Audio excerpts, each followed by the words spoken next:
Hello, good evening, and welcome to the Talkin Kop. It's another full-time match reaction show. It is finished at Anfield. Thankfully, Liverpool 4, Brentford 1. Joined tonight by Kevo's. Who? Not Brentford. Luton. Some promoted team. Take Let's just say two. some promoted team. Yes, Maple we're starting over.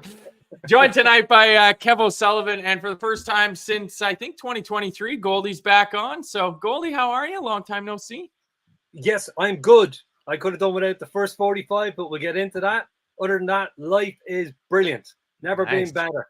I like it. Nice Queens of the Stone Age shirt I see you got on there. Pity about that Yankees hat, though. That's a bit embarrassing. Well, it was a gift. Yeah. I was over in I Rome. didn't like you very much. Roasting Jose Mourinho just as he got the sack. So somebody in Rome gave it to me. So I thought out of respect I'd wear it for them. There you go. And Kev, how are you tonight, my friend? Good. I enjoyed that. I enjoyed it, pretty much all of it. Made to work for it, but look, if this was the banana skin that everyone was waiting for, it fucking wasn't. It was comfortable. It was a dominant win and rotated the side. Kids giving debuts, goals. What more do you want? It's absolutely brilliant night. Loved it. Yeah. And no new injuries. That's the big takeaway, I think, really, from this game after the last game. After the last game. Yeah, I mean, the lineup was a pretty simple one to guess for the most part. I think the front six, Elliott starting on the right wing with Gakpo and Diaz, and then the midfield three of McAllister, Endo, and Gravenberch seemed like it was pretty obvious. And then just questions over who would partner Van Dijk and if and where Joe Gomez would slot in. So, Goldie, I mean, anything with that set you off when the lineups dropped an hour before kickoff? No, not at all. I spent yesterday mainly as a Captain Mo, kind of trying to ignore the chat, whether he wouldn't play. Then by this morning, without getting obsessive, one check in, I kind of went, right, he hasn't got much to play around with, so no surprises. And I wouldn't, I'm going to be quite honest with you. I said it to Gab, to be honest with you, at 8:15, I hope he forgot to send me the link. And I think that's the way the rest of the season's going to be. Every 90 minutes, you're just kind of, you let go into that adult nappy that I'm wearing. And yeah, I don't think there was much to play around. You couldn't say, I would have preferred. And my biggest worry was, I watched Luton at the weekend. The last couple of weeks, Luton have been very good. So yeah, all around nerves the whole way. Yeah, it's going to be the rest of the season is going to be a test of all of our collective and individual bottles of just how long can you hold in there, like some sort of game show before you hit the panic button and start screaming that the sky is falling. I mean, I said before the game into our Telegram group that if we don't win this game, it could basically be catastrophic for any hopes we have of winning the title, because I think a season where you drop 4 out of 6 possible points against a newly promoted team, I think that makes it very hard to have true title aspirations. But at the same time, I was very confident that we were going to win. And I mean, Kev, we came flying out of the traps, and especially Luis Diaz, within the first 4 minutes, he should have at least 1, if not 2 goals. We started off and the ball over the top from Keller. That was just an inch perfect cross, but Diaz just couldn't get it out of his feet. And the defender, the 3 centre backs for Luton, they're quick. They're deceivingly quick over the ground, and athletic, strong, bit naive at times, raw, but that typified the whole first half for me. It was in the final third. It was either trying to rush it too much or forcing issues when they didn't need to be forced. But the ball into him signaled, yeah, we're on it. It was just like, we're out of the blocks early and we started really well. And the first 10 minutes was like that. We had 3 pretty decent chances. And, you just think, okay, get the first one and you can relax into the game. Because the only thing I'd say about the lineup was I felt that the game would have to be won by the 11 that started. It's not like in the previous couple of months where you say, okay, this 11 can get you to 60. And if there's a change that needs to be made, there's players on the bench that could come on and affect the game and in effect change. They're really, tonight you were looking behind you thinking, okay, there's Costas, there's Robbo, and there's a good bunch of really talented teenagers, but the teenagers, you know, you can't expect them to be pulling you out the fire. So it was up to the starting 11 to take responsibility. And I thought overall, right away through the first half, we were pretty dominant without taking our chances. Defensively, we were sound apart from the one mistake, which we'll get to. But I was honestly really relaxed about it because I thought the more we create, the more chances we create, we will get one. And once you get one, we'll get on a roll and we'll be fine. The crowd was like that. It was a bit of a up and down, you know, through the first half. It was almost a case of they were waiting for something to get them off their seat. And, you know, second half was completely different. But look, I was happy with the start, genuinely. I was really happy with the start. And you were just hoping that someone will just knock one in. That's all you were hoping for. A through ball would be played right. A run would be right. You know, someone will take a chance. One of those long distance shots, something will work for you. But it just didn't. And you get halves like that. But the important thing is you don't fall into yourself. You don't go into tunnel vision and go into poor me syndrome. And none of them did. You know, they all stuck their chest out and went again in the second half. And it was a game of two halves. It was the ultimate game of two halves. Yeah, it's whatever the halftime team talk was. I mean, again, Jurgen Klopp making the necessary adjustments at halftime, whether it's just an attitude adjustment that needed to be made or some small tactical things. I felt that the fullbacks were both inverting a little bit more in the second half. And as the game went on, it almost seemed like at times Virgil van Dijk was playing as the second striker. But Goldie, in the lead up to the goal, I didn't see a lot of threat coming. They had a couple of chances where they came in, you know, putting balls into the box. Virgil van Dijk was right there, first to everything, just hoofing the ball deep, getting it out of there. 11th minute, they've got numbers. I think it's a 4-on-3 attack. Bradley is out of position. They're breaking down our right-hand side. Jarell Kwanzaa makes an incredible tackle to break up that odd man rush. And the ball goes out for a throw-in, and you think, okay, we just settle in and reset from here. We'll be fine. And then the local favorite being a heavily Irish podcast. So it's, I'm sure, very torn allegiances for the Irish listeners of the channel. Ogbene heads home at the back post. But I mean, it wasn't great from our defense, was it? I thought Morris did a great job of pinning Kwanzaa down in our box and waiting for Chong to get the ball back from him and take it his pace. But where do you lay the blame on that goal there, Chris? Because that's what you got to do when you get scored against. Yeah, to be honest with you, I'd say that of what I've seen of Luton of late, there's no secret that they're going to aim for crossing. So I had a feeling they were going to be hitting the wings. If anything caught anybody out was the fact that he didn't cross, he kept it on the ground, and it looked like it was almost like a training ground set piece. But Bradley being out of position left that big hole there. Is there blame? If it's something's well worked out and you're expecting non-stop high ball crosses, which they did a lot of it against United. And then your man just absolutely smashes it. So it deflects, and how many times will it deflect so kindly? What I would have been more worried about was there was two Luton players on their own. Look, as Kev said, like I have no. We absolutely played. I don't think there was that much of a difference in the second half. We bossed the first half. It was just final balls, and as I say, not going to go down well with the chat. But I've been saying it. I only annoy Gav via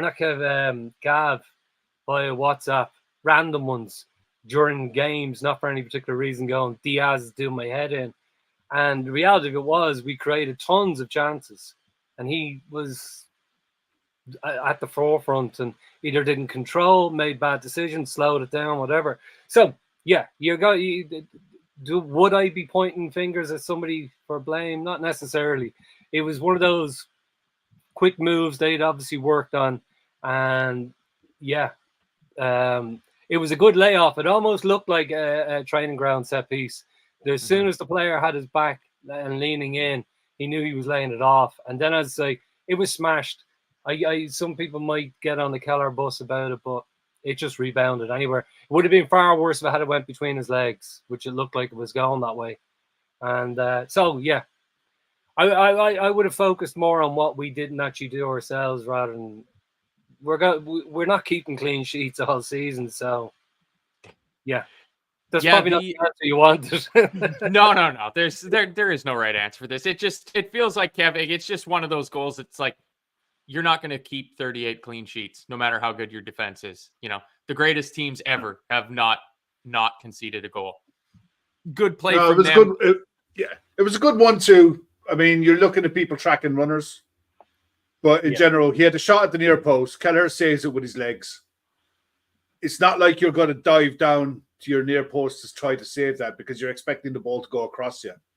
So, especially from that angle, he gets down with his legs, the deflection comes up, pops up, and it pops up perfect for Bennett to come and run in at it. So even if Robertson was pushed out to that side, Bennett was coming onto the ball, Robertson was stood still, or whoever, whether it was Virgil or anyone. And someone would have run in start who's 6 foot, he's going to jump over you anyway. You know, yeah. I mean, at the end of the day, it wouldn't have mattered who it was. I mean, Paulo Maldini stood in the far post. If a forward is 6 foot and he's getting a run at you, and the ball is there to be got, you're at a disadvantage straight away. It's just bad luck. I mean, yeah, like I said, the only criticism you can really go after is the not spotting the 1-2, but it was really well worked. You know, to work that position to get the shot off, it was really well worked. But in general, that is pretty much all they had in the first half. They had one cross from Doughty that went, it was like a far post shotgun cross that went nowhere, went out for a goal kick. But other than that, they didn't really do much at all. It was just unfortunate. I thought it. It was against the run of play. It was massively against the run of play as well. Absolutely. And as I say, it was even more obvious on the kind of replay that it did look like a training ground that, you know, take quick throw in, 2 players move in certain directions in the box. And if it happens to get trapped at your foot, just go on a diagonal. And I'd say the shot, he absolutely hammered it. I think it was actually Keller's trailing foot made it like hit off the back of it. And that's what's made the kind of spin around the goal. So, yeah, I'd say I would have been more concerned about what we weren't doing up front. I thought natural enough, kind of nervy. And then we just started swinging at a lot of things. But, yeah, I don't think you can go into the training ground tomorrow and say, let's not have that happen again. Yeah. You talk about things that didn't go right for us at the front end of the pitch and then also swinging at it. It felt like there was a higher tendency for our players to take shots when normally with a more settled team, with more of the regular best 11 in there, that you'd be looking for that extra pass, that extra overlap. And there was just time and time again in the first half where we were very blunt up front because, like, I thought regardless of going a goal down within the first 15 minutes, which is a worrying trend, but again, 22 points from losing positions this year, which is the most in the league. So going a goal down, it shouldn't be making anybody lose their nerve or their bottle or anything like that. I thought defensively, we were keeping them at bay. I thought in the midfield, we were doing a very good job. The more I see Endo and McAllister playing together, the happier those two, because they seem to have forged a really good connection. And I thought our counter-pressing from the front was actually quite effective. We kept forcing them to turn the ball over. But when it came to that final pass or the penultimate pass, we were just making the wrong decision. We were shooting when we should be passing. We were passing when we should be shooting. Diaz has a couple more chances.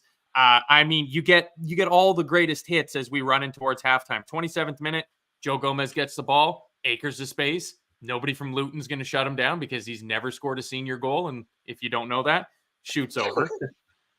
Jarrell Kwanzaa goes for a full Joel Matip in the 36th minute. Lovely. again, comes to absolutely nothing. I mean, it ends up with Gakpo fouling the defender when he completely air shots it and boots through the defender. And then just after that, an incredible sequence of play from Connor Bradley. Makes a sliding tackle to stop an attack coming into our box. So he's in the box. His margin for error is very little. He slides in. He gets the ball, gets up immediately, keeps the ball from going out for a corner, immediately starts us on a counter attack. Gravenberch gets it, has a really nice run through the middle of the park, gets his head up, finds Diaz out to the left. Mengi puts in an incredible block on it. It leads to, it was our 7th or 8th corner of the match. We get into the halftime and it's like, okay, like for me at least, I'll speak for myself, things are going all right. You know, we're down a goal. That's not good. But for a disjointed team, I think we had made 5 changes to the starting lineup. That's a lot of changes. Defense is looking good. Kelleher's fine. You know, we need to capitalize. And Goldie, is something that Kev said about looking at the bench compared to the starting lineup and thinking, these boys got to get it done. So, I mean, in at halftime, confident, calm, collected. You know there's not going to be any changes made. Happy with it? I mean, not happy. Look, I know what you're saying, and I'm not this. Look, it's all hindsight as well now. At halftime, the reality of it is I stopped taking notes. I went to the shed, got out another tube of glue, got some insulating that wool stuff, stripped down to my white fronts, rolled around in that and screamed Diaz nonstop. I wasn't confident about how we'd been going about things, but the only thing I wrote down in the first 15 minutes of the second half is that Connor Bradley went out into that second half and said, right, I'm taking over this game. And his next 15 minutes just changed the tempo. Maybe Luton got more tired. He was playing further forward. But I found he gave me more hope than anybody else because suddenly I wasn't paying too much attention to what Gakpo wasn't showing, Diaz, whatever. But Bradley took the game with a scruff of the neck. His first kind of out-and-out aggressive attack resulted in what eventually became the corner. And then we got what's going to end up being my man of the match is McAllister. Basically, the two of them turned the game in 15 minutes because McAllister ended up with the first 2 assists. And I thought Bradley's energy, I was surprised to see him coming off.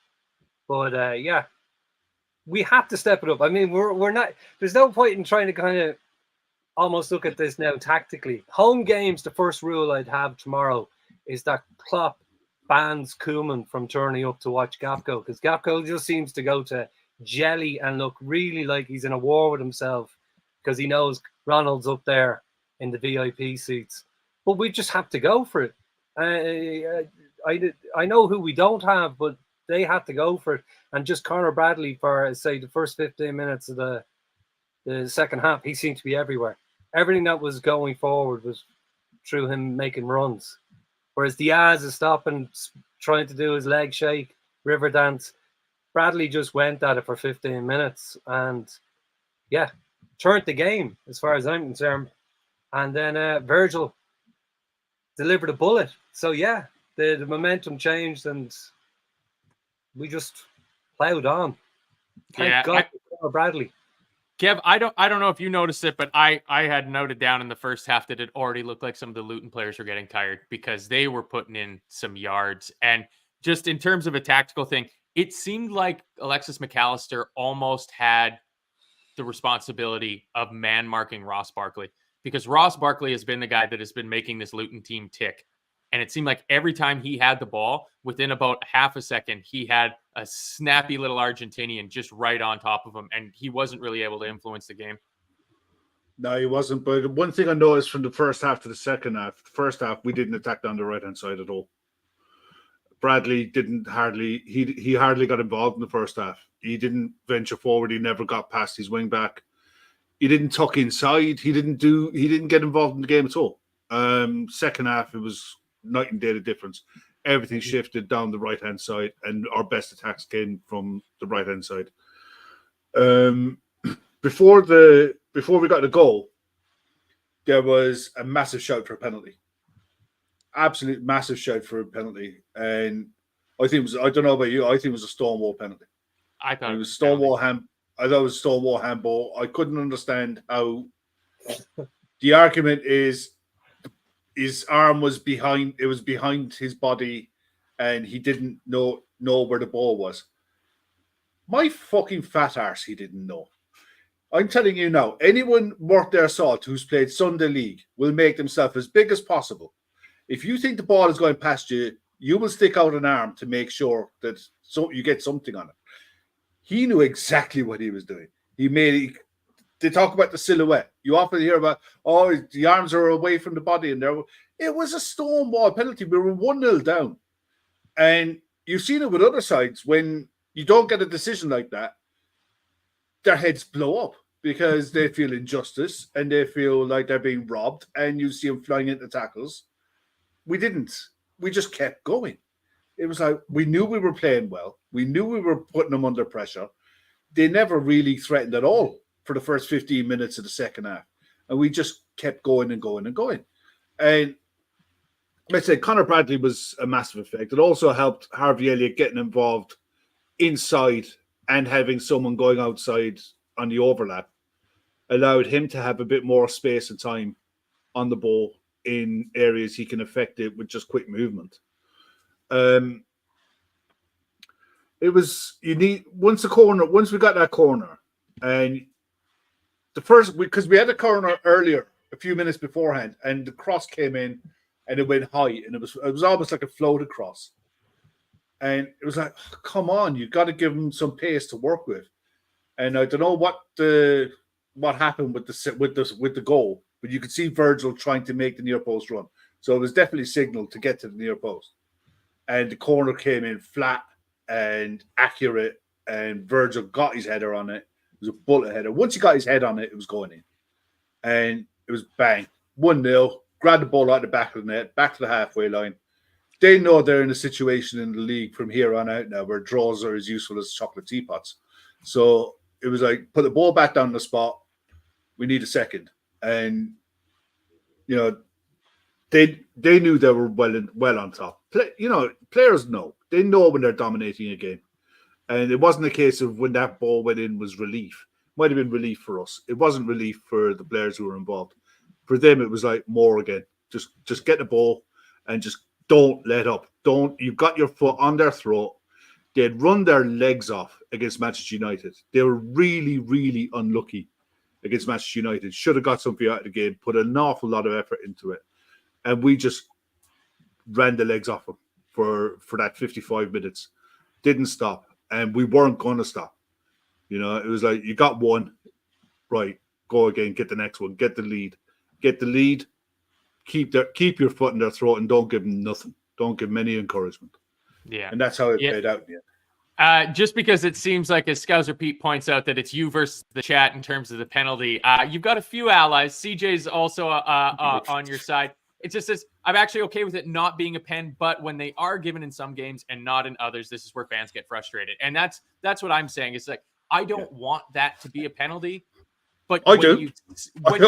Them, well, then it's you versus the chat then, Kev. You're on your own, buddy. He's leaving. He's leaving.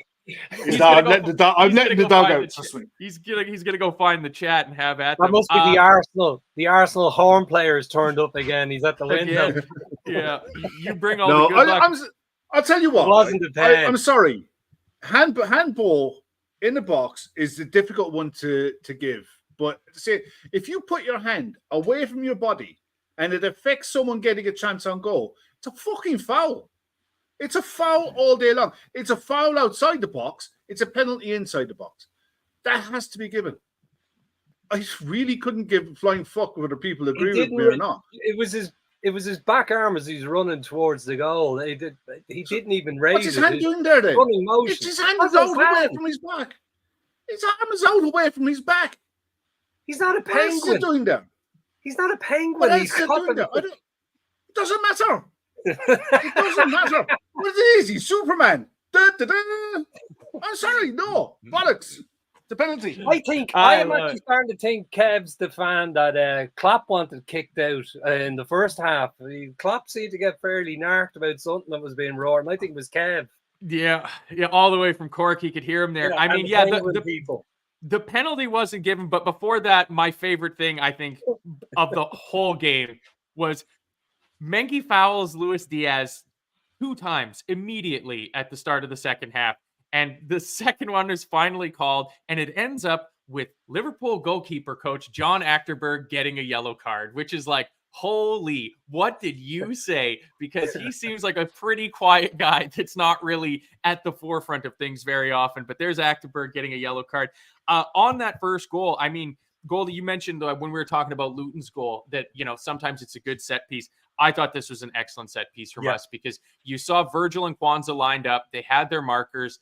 Virgil uses Kwanzaa like a perfect pick and roll, like a basketball play, and it forces the defenders to switch. So it goes from being, I think it was Menge or maybe Osho that was marking Virgil van Dijk to Kwanzaa gets in the way. It forces Ogbene to try to pick up the run of Virgil, and he never stands a chance. So it's good that there's two sides to that coin.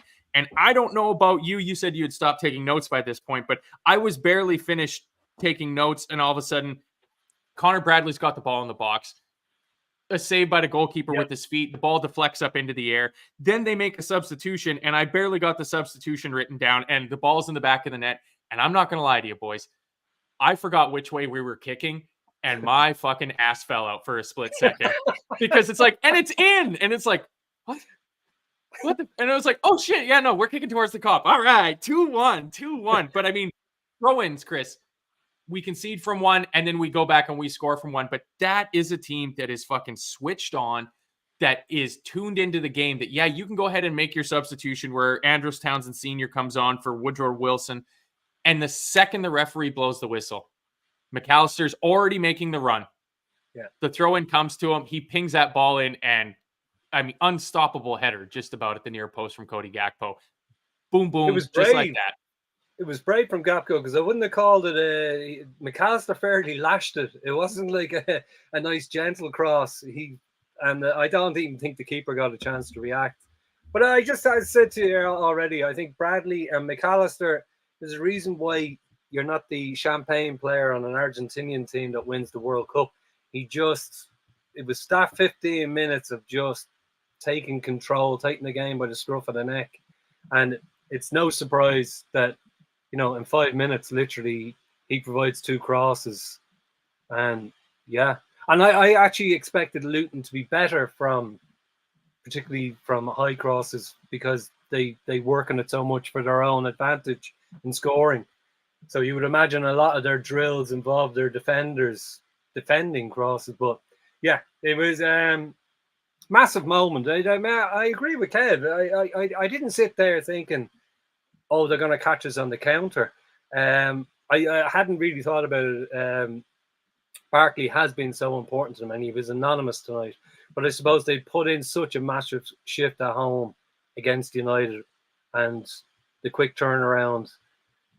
Our pitch is bigger, and maybe that second half played on the fact that the lack of housing around the pitch probably terrified them, and they didn't collapse or whatever, but it's just that 15 minutes, it was just like, oh, we've no answer to this, and they didn't have an answer for the rest of the game. So no. I mean, shortly after we make it 2-1, Kev, Kaminsky in their game against Man United, I thought was fantastic. He made a pile of big saves against Man United, and in the first half, we did not test him at all. I think he had one shot that just kind of dribbled tamely right down his throat on target in the first half.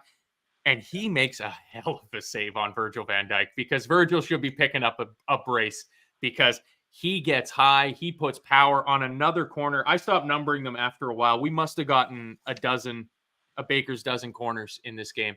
And it was good to see us finally score from one, but we should have scored from 2. That's a hell of a header. I mean, it actually hits him in the shoulder, but Kaminsky does a great job getting down low to it. But I said before the game that we need some of our lesser lights to step up. Somebody needs to be the man for the moment. And the first goal is exactly who you want and expect that to be, the captain. Of Virgil van Dijk saying, I'm here now, let me do this. And then the 2 midfield players, I'm having a tough time thinking of them separately because they just seem like they dovetail so well together. But Alexis McAllister getting the freedom to move forward with Endo finding his position in the team as the number 6, 2 assists. I mean, great games again. He's doing what he done for Argentina for us. Goldie's spot on. I mean, you watch the games in the World Cup for Argentina, and he just does the ugly stuff. He does the horrible stuff, but he's got quality about him. We've all seen it this season. He's just a really good footballer with a great brain, and he's got a heart of a lion. He's exactly what you want in the middle of the park. He's got enough nastiness about him, enough snide about him. He's aggressive. That's the difference, I suppose, between the first half and the second half. We were much more aggressive. We were much more aggressive, not just in the tackle and in the press. We took more risks, and they were educated risks and calculated risks, and we made better runs. We made more space with the runs, and we just used space better. But it was their keeper is a really good young keeper, and the thing is with Luton, and tip your hat to them, they've been in almost every game this season. They've not got the points return for the performances that they've put in this season. They've given everyone a game. You know, they can be a horrible side to play, but we just didn't give them a chance to settle at all in the second half. We just completely bossed it. Showed that there's levels to the football that we're playing, despite the amount of players missing. The ideals of how we play the game don't really change too much.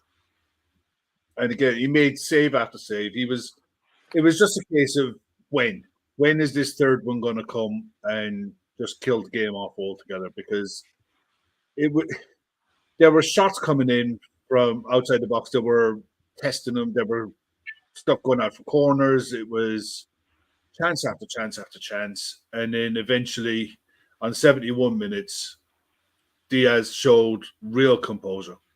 Lovely pass into him, but he showed real composure to take that. And it's something that he didn't show in the first half.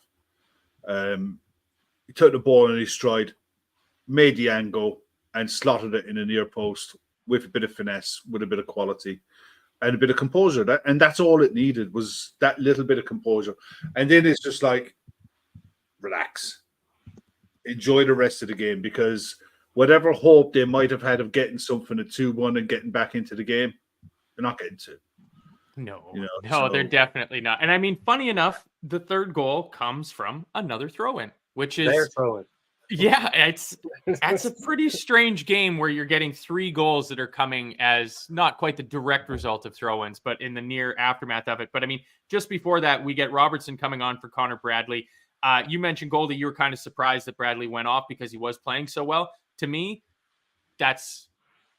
you're starting Sunday, kid. Yeah. Come on off. Get your feet up for the last 25, 30 minutes of this game, because you're starting in a cup final for Liverpool in 4 days' time. That's what that felt like to me. And Robertson, who I feel has come back quite well from his injury, he was out for a fairly extended amount of time. He switched on to that. You know, they throw the ball in and then somebody just hooks it high into the middle of the field and a couple people stand around watching it. And Robertson's right there, gets on it. Tidy footwork from Diaz. Good finish. That makes him our 5th person to score 10 goals this season. All 5 of our forwards are in double digits for goals this season, which is outrageous. Yeah. No, it did. As I say, it was the 15 minutes blitz, 20 minutes, whatever you want to call it. They were just on them. And I don't know where Luton's legs went. Diaz finally got a bit of space compared to, like, as much as I was knocking his decision making in the first half, he had a man tight defender all through the first half, and that was the first time I've seen him your man couldn't get back when it was a Menga or whatever. No, it's Bradley, as I say, you can get very excited, particularly when, you know, a young player comes through and is playing for your team. I'm not going to say this guy is going to be the greatest player ever for Liverpool for the next 10 years, but he's in an incredible purple patch. And yeah, I think I'd love to say to you, it's going to be purely on merit that he's playing on Sunday. I don't think we've any choice, unless Could play Gomez. Could play Gomez. True. Yeah. Anyway, it was a great finish. I'm delighted for Diaz. because it can only do his confidence good. Because I'm not positive in many games where we're going to create that many chances we can afford to not be scoring as we proceed into larger adult nappy season. And yeah, it was just a matter of was it going to be 4 or 5. And one thing I'd say about to kind of back up what Kevin was saying, that sometimes you can see big score lines and kind of go, well, it wasn't that kind of game. There's no doubt that 5-6 wouldn't have flattered us tonight, regardless of how it looked after the first 45 minutes. So I prefer we don't do this for the next 10 games, but if this is the way it's going, we're not going to have problems scoring. It's just going to be having 11 bodies and having our 90% or 50% of our best team out there is going to be the issue. I was concerned for today that scoring goals was going to be the issue, because you took our 3 biggest goal threats were out of the lineup, not even on the bench. And that's where I was getting, like, we need players like Gakpo, like Diaz to step up. We need to start scoring some goals from some set pieces where we're getting unlikely contributions to the goal scoring charts. And in terms of having bodies, I mean, Kev, we make a couple of late substitutions. 88th minute, James McConnell comes on for Alexis McAllister, who deserves to go off with a nice round of applause there after a very good game from him. And Jayden Danns comes on for Luis Diaz, his very first appearance for the Liverpool senior squad. And I am completely shocked at how fucking humongous this kid is. I was expecting him to be another off of the production line that looked like Harvey Elliott, Bobby Clark, James McConnell. They're all kind of about the same. That guy is big. If you saw him 12 months ago and put him next to Harvey Elliott, is the same size. 12 months ago, I don't know how many Wheatie Bix he's having for his breakfast in the morning, but he's doing something right because he's had a massive growth spurt in the last 12 months. And I think he's got a great touch, and you saw it in that layoff that he gave for Gakpo that ended up in the 4th goal. And he had no problem with getting the ball to feet and giving it quickly, not taking any unnecessary risks, which you wouldn't expect someone coming on making their first, their debut for a senior side. But he looked like, with that layoff, with the outside of the foot on the quick turn, that's quality. I don't know what he's going to develop into. We have no idea. But apparently at youth level, he's banging goals for fun. He's doing everything you want at that level. And he was rewarded. He's been training with the first team for a while. I think just on that quick few minutes that we saw him, I think the only thing he needs to work on is pace. He needs to work on getting faster. And you always hear people say that, oh, with pace, you either have it or you don't. Nah, sorry. Pace is something you can work on. You can work on getting faster over 10 yards, over 15 yards. And I think when his body develops and he physically develops into his man body, you could see a proper centre forward in this kid, because some of the touches that he showed tonight, even in that little cameo, there's promise there. There's definitely something to keep an eye on for the future. Delighted for him coming on. And the fact that he affected a goal as well, brilliant. That's something to make. That's a memory that he'll take with him forever. Absolutely. And I mean, I'm sure that there's a tiny part of him that was hoping that Harvey Elliott wasn't going to take that from him. But I think much like earlier in the season where Harvey Elliott had a chance to take a shot first time and he deferred to the much more experienced Mo Salah behind him who slotted home, it felt like that was Harvey being the more experienced one here, because today was 100 appearances up for Harvey Elliott for Liverpool, which is incredible considering that he was a year out on loan and the better part of 6 months out with a broken leg. He's already racked up 100 appearances. You guys know the 3 Liverpool players to hit 100 appearances faster than Harvey Elliott? I guess Michael Owen. I was going to say Michael Owen. Yeah. Robbie Fowler. Correct. Hey, Kev. No. The third one is slightly more reptilian in nature. Raheem Sterling? It is Raheem Sterling. So if that's the kind of company that Harvey Elliott can be keeping in and around in terms of end product quality, not too shabby. Yeah, faster than Steven Gerrard, faster than Trent Alexander-Arnold to hit 100 appearances. That's and he deserves his goal because I think there might be a little bit of debate over it. I thought Harvey Elliott had a good game. I didn't think he was terrible in the first half. I saw some people in the Telegram and early on in the YouTube chat before the show even got started that were just beside themselves with criticism for Harvey Elliott in the first half. Thoughts? I mean, Goldie, what were your thoughts on Harvey Elliott today? I wasn't blown away with the first half. His body size just doesn't allow him to really push off players, whatever. He didn't. I'll be honest. I'm not going to. I didn't. I can't give you specifics of where it didn't feel to me watching it was happening for him. And it seemed almost. I think it was around 23 minutes he started taking, and he took 2 absolutely wild shots, and it seemed to be almost out of more frustration. He laid off a ball to Diaz that he nearly, I think that's when Klopp lost the head with somebody over his shoulder. That seemed to be in the. So, yeah, I wouldn't look. No, nobody goes out with the privilege of playing for Liverpool or any club that they play for, and goes out to play badly or whatever. But I just sometimes think there's just some players who can't affect the game, and it struck me quite early on. There was things he wanted to do in his head, and they just weren't happening, and it didn't look like it was going to happen. So yeah, it was great that he got a goal, but it took to the 83rd minute to kind of happen for him. I don't remember an awful lot of what he did tonight.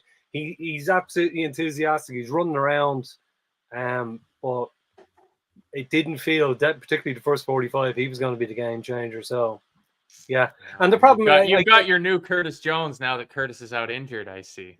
You've been just dying to get that in. It's been months since you've been on a show, and Jones has been tearing it up. Watches him morning, noon, and night. I'm not the manager of Liverpool, so it's very easy for me to go this, that. I don't like. It's just. I don't. I'd say Klopp picks him. So I stand by whatever Klopp sees. Just there can be games where I just sit there and I just don't see it. If you know what I mean. But yeah, Cantor's pointing out that over the 90 minutes, I thought Elliott had a great game. He never stopped trying, worked so hard. His pass over the top to Diaz in the first half was unreal. That was in the 4th minute. It was an incredible pass that Luis Diaz should have done better with. I mean, it's 4-1 at the end of the day. You say results are the only thing that matter. Performances don't really matter, but the performance actually ended up being pretty damn good in terms of a tale of two halves. Ashley L is back with us this week because she missed the last game to get all the quotes for me. So let's just see where I got here. Here's one that I saved. Klopp after the match. I told my team a few months ago I would never use the Barcelona game as an example, but tonight I broke my promise. I'm so happy with the performance. Before the game, no one knew how the boys would take to this challenge, concede the goal, and immediately we were in a rush.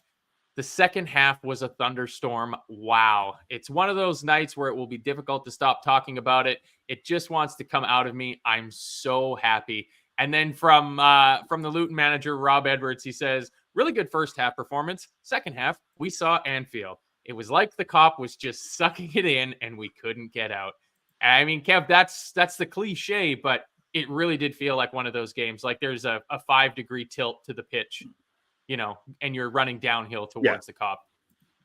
Yeah, look, I mean, the first half, I don't think we worked the right-hand side enough. Second half, we worked the right-hand side a lot more, involved Harvey a lot more. And when you involve him in the game, in that he almost took up his normal midfield role, even though he was lined up as a right winger. He never really played on the right wing. Mm-hmm. He played tucked inside, almost like a number 10 who drifted out onto that right-hand side and dropped back into midfield. And that's where he affects games the most. That's where you see his quality.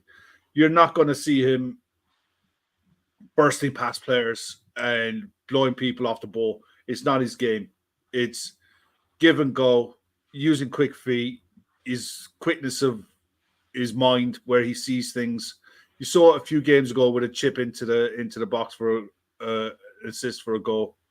He's got a quality, and he's still going to be playing, I'd imagine, for the England under-21s in the next international break. That's where you got to rein it back in and say, like, this guy has played 100 games for Liverpool at 20 years of age, just turned 20, and he's affecting games. We all know this season he's been at his best when he's affecting games off the bench. But I think tonight was almost a case of he came on at halftime and affected the game, because everything changed in the way we focused our attacks in the second half, and it brought the best out in him. And there's a strong argument that he's man of the match, a strong argument, but there's so many players in the second half that did really well that it literally comes down to a case of it's what you like. You know, it's what you like seeing in a performance, and it's what you like seeing in a player. And there was so many good performances in the second half. There's some decent performances in the first half without ripping up any trees. But if you take your chances in the first half, you go in 3-1 up, you're having a completely different conversation and outlook as to how the first half went for you. Yeah. You know, the truth is we did everything right up until the final third. When we rushed it, we tried to overcomplicate things. And in the second half, we calmed it down. And as Ashley pointed out and what Klopp said, it was organised chaos in the second half that we just like pressed the life out of him, and we drained the life out of him in the second half. It was a completely different performance. I found the quotes that I wanted here, because here it's just before I let you come in here, Goldie. Klopp on his halftime team talk. Tactically, no changes. I asked the boys to believe. We all saw this season we can turn things around. We asked the boys to be calm in these moments so we could finish to our standards. They were really awake. Cody's goal, exceptional. And that's what you want, right, Goldie? Like, because I don't think tactically there wasn't any major issues with our first half performance. It was an attitude thing. Just everything seemed to be faster, stepped up more pressure quicker. I didn't think there was that much of a difference between how we performed the first half. I'm quite comfortable. I'd even argue it was one of the more comfortable watches bar the scoreline for the first, considering they are aware we're in the countdown now. Just one thing, and it's just being a shit stir. I'm seeing the chat, and obviously sorry chat. I do try see. Thanks for all the Negan quotes and the Queens of the Stone Age quotes. Thank you. And the baby nappies. Thank you. And my fetish party I'm going to on Sunday. But to shitstore, and I am going to shitstore here a little bit. I'm not picking on Elliott or Jones or anything. The only thing I would ask everybody is step back and just think, if tonight's result had went against us, I have a funny feeling there'd be a lot of people pointing fingers at different people. So I think a result always kind of taints. And all I was saying was I didn't think Elliott was great or good in the first half. But, you know, it was so easy for us. All you could concentrate on what was not happening from the attacking end of midfield and the strikers. So I'm not picking on Elliott. But as I say, I have a funny feeling people might be less ready to kind of throw up testimonials if that result hadn't went our way tonight. But here we are, we're rolling on, and my only worry now is Sunday. Yeah, well, that's I mean, the biggest game is always the next game. I think that was Shawnee and Gav from this morning's 30 show of talking, you know, because you're getting people going, you know, do we sacrifice some of our stronger players for the League Cup and focus on the two league games either side? And like Shawnee was like, it's a cup final. Like, what are you talking? You don't sacrifice anything for a cup final. And I mean, Kev, now the next biggest game is Sunday coming up, and hopefully a few bodies back. I mean, another Ashley contribution. Klopp asked on whether Nunes or Salah will make Sunday's final. I don't know. As long as we have 11 players, we go for it. So, yeah. Yeah, look, I'll be honest, right? I watched the Chelsea-Man City game. Man City should have hammered them 6 or 7. They really should have. We absolutely mullered Chelsea a few weeks ago. Chelsea aren't any different. They're exactly the same side as what they were a few weeks ago. The only difference is that Man City didn't take the glut of chances that they had. On another day, Haaland scores 5, and you're looking at Chelsea saying, what on earth is Pochettino still doing in a job? Under Abramovich, he'd have been sacked. All right. Those quotes from Klopp, I mean, you wouldn't expect him to turn around and say, Mo will be back, Dom will be on the bench, and Darwin is fine. We just rested him for tonight. Want to give him the night off. He's not going to give anything away. But at the same time, if that 11 is told to go out and go again, there's enough there to beat Chelsea. You're going to have more than likely, I think, more than likely, I'd imagine Ibu comes in for Kwanzaa. Robbo comes in for Joe Gomez. You hope that someone is available to be on the bench, whether that's Salah or Darwin, whoever, maybe none of them, who knows. But it doesn't matter. It really doesn't matter who it is. The 11 that he puts out, he'll put out an 11 that's good enough to win the game. And if you put in a performance, you'll beat Chelsea. You'll break their hearts. That's the easiest thing to do to this Chelsea side. You know, you break their spirit, and it doesn't take much to do it. They've got two really good players. Really, really good players. Christopher Nkunku is a top quality striker, and Enzo Fernandez is a very good midfielder. The rest of them some of them are good players. Some of them are really overinflated. Yeah. You know, over-egged. They're jobbers. Some of them are jobbers. You know, and I put Gallagher in the Ross Barkley type of player. If you allow them time on the ball and you allow them to put their foot on the ball and you allow them space to run into and to play, they can affect games and look good. But in general, they're some good players. We're just better. We're better than them. And football is that simple. You know, you turn up with a mentality that you're going to win it, and you just go and do your jobs. You know, that's all you can do. Yeah. I'm not worried. I mean, these are the next 2 games are 2 cup games. You're into a final, you go and enjoy it. Go and enjoy the final, go and win it, get your first cup under your belt, and you're playing at home to Southampton next week, midweek. Just go and enjoy it. You know, you make a few changes. Hopefully, you'll have someone. You might have another player back, and that's how you got to look at it. You know, you've got 2 cup games, and then you got a league game, and you'll always get people online. Oh, which one would you prefer?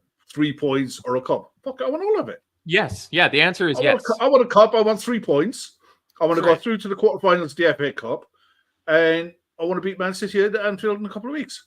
Yeah. And I want a nice, easy draw in the round of 16 in the Europa League when it happens on Friday. It's I want all of these things. Does Sunday go to extra time, or is it straight to penalties after 90 minutes?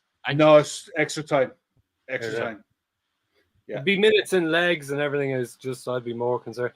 Like the bottom line is, Pooch and Chelsea are muck, but the problem is they do have some decent players who could turn up on Sunday for whatever reason.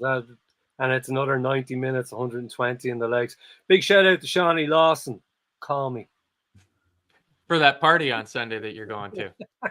Yeah, I mean, it's we're now, you know, we're through playing Luton. We've got that done. That game's off our back. We've finally beaten Luton in the Premier League, which is, you know, a nice little tick in Klopp's box on his farewell tour here. But all eyes now shift towards Sunday, and it'll be press conference watch and a pile of Twitter online surgeons giving their best injury prognoses for the Liverpool team. But at the end of the day, we throw 11 players out there, and I'm still going to like us to beat Chelsea when it comes down to it.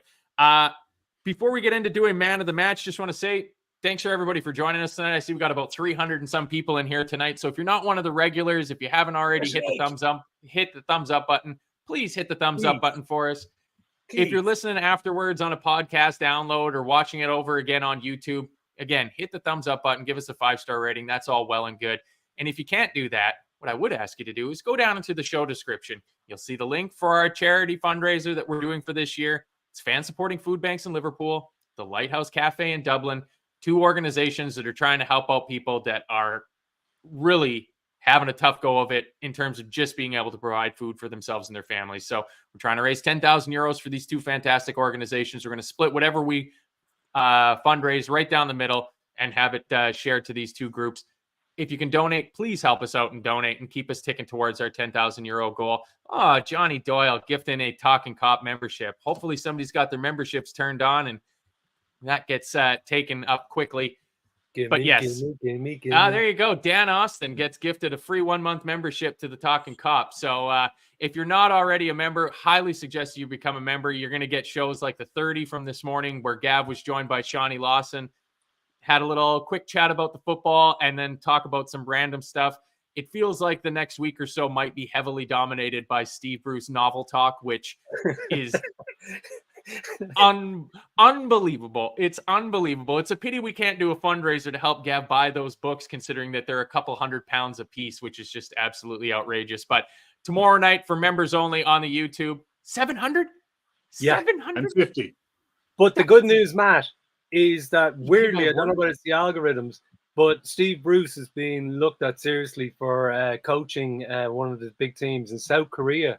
So there could be a 4th novel of Steve Barnes, because, I mean, you're in a spy hotland there of disappearing bodies and football. I mean, what more could you have? This could be the comeback year for Steve Barnes. I hope he does it, and he names the novel 3 at the Demilitarized Zone. Instead of 3 at the back, he's going 3 at the DMZ. He's going to solve the Korean Peninsula issue. He's going to reunite the country after the Cold War. It's going to be fantastic. But that's the sort of silliness that gets up to on the member show. But tomorrow night is episode 4 of The Greatest, where it's just going to be, because Keith was over at the match tonight. So Keith won't be on the show tomorrow night. It's just going to be Phil Casey and Gav going through tennis and motorsports, trying to pick out. We're going to try to narrow it down and see if we can create a definitive, no argument about it list of the greatest sports people of all time. It is the crack, I believe, is the proper Irish term for that. It is hilarious, but €4 a month, you cannot go wrong with it.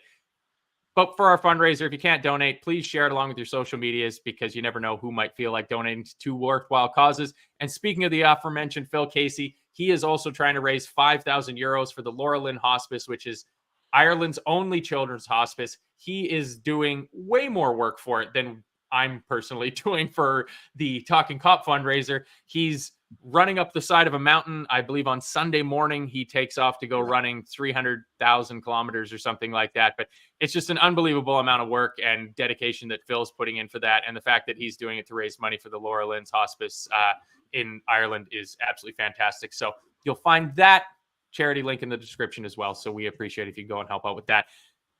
Kev O'Sullivan, who was your man of the match? Do you know what? In all honesty, I thought Joe Gomez was very good. I give it to Joe Gomez. I think there were some good performances in midfield, but I don't think they slowed the game down enough in the first half to work better chances. I think they rushed it all too much. I think they were much better in the second half, but I think Joe Gomez going from left back to right back, Ogbenny is rapid. He is a proper handful, and he handled him really well. I thought defensively he was really sound. His distribution and his passing is top tier. And if Robertson doesn't start, you don't bat an eyelid. I think he's probably better actually on the left, tucking in and creating from the left-hand side. I thought overall, over the whole 98 minutes or whatever it was, I thought he was very good. I was really happy with his performance.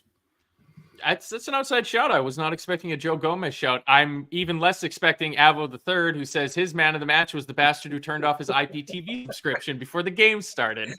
Except not quite.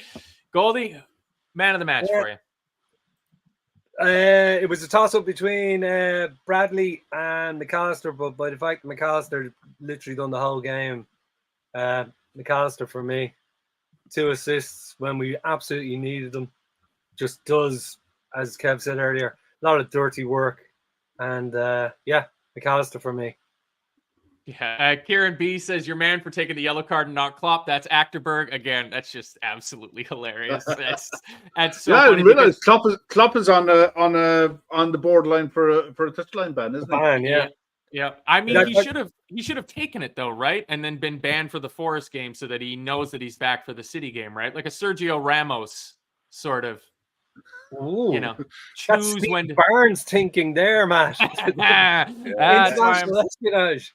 why I'm solving murders. My man of the match, I'm happy to have McGlinchey agreeing with me. I would give it to Virgil Captain, showing up to get us level by scoring the set piece. Honorable mention, Maka, brilliant assist in the second half. But yeah, it's somebody said it. By the comments were absolutely flying in here at points. It was hard to grab the ones I wanted to keep, but somebody said, I think it might have been Anne, asking whether we thought that this is the best football that Virgil van Dijk's played since Jordan Pickford snapped him in half. And it's a pretty good shout because he has been good lately.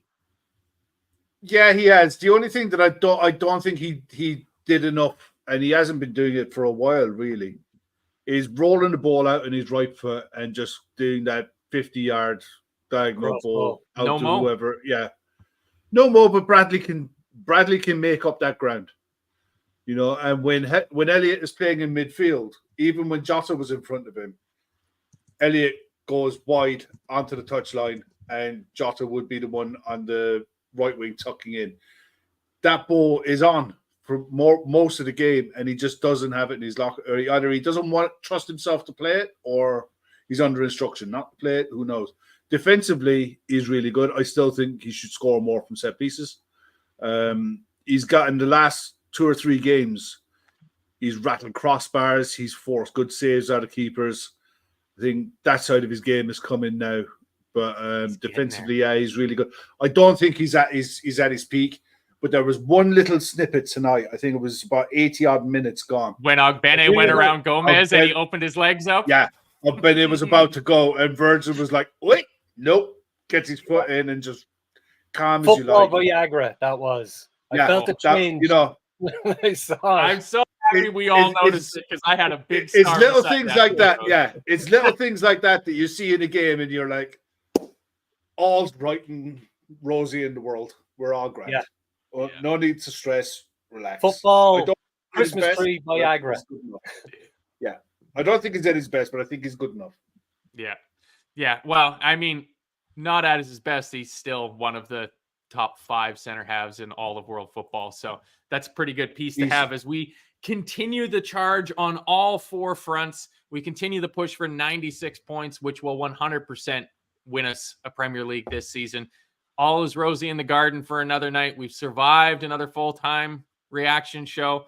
Hoping that you guys weren't too nervous at halftime about having to come on here. I know we were supposed to have Robbie, but it seems like at halftime he bailed out.